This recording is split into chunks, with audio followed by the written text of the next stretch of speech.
If you're a do-it-yourselfer and you want to install your own solar panels, but not quite sure on how to mount them, well, in this video I'm going to show you how to use unistrut to mount your solar panels.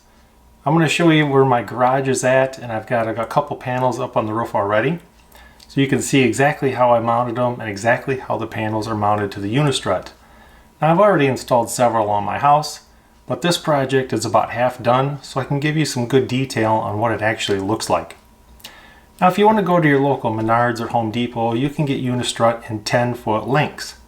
Now, that's not going to hold very many solar panels. So I'm putting up 6 panels per side on a newly built garage in the back, and that equals about exactly 19.5 feet. So I ordered 20 feet long unistrut channels from Fastenal. Now, they run about $80 a length. So if you want to go to Menards or Home Depot, you can get the 10-footers, but you are going to have to splice them together. Now, they do sell some splicing brackets, but you might have to add an extra support, because while the two are spliced together, it may cause a weak point, so you may have to add another support right there.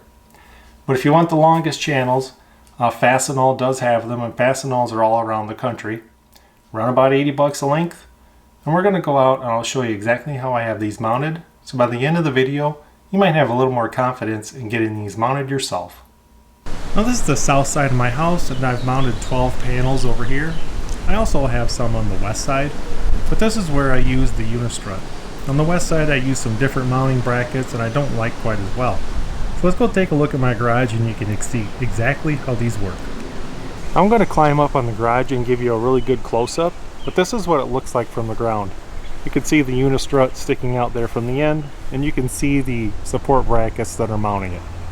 As you can see, I have 5 panels up already. Once you get the first panel up, the rest go up really quick. I'm going to climb up on the garage and give you a real good close-up. Alright, so here you can see the bracket I used to mount it to the metal roof. And you can see there is the unistrut. So if I come down here, I've already got my 1/4-20 mounted in place for the next panel.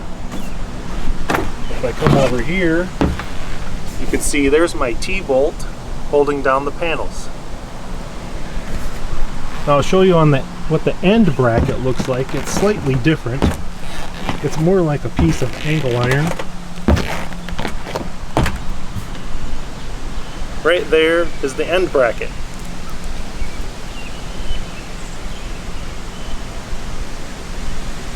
This is kind of my bag of goodies.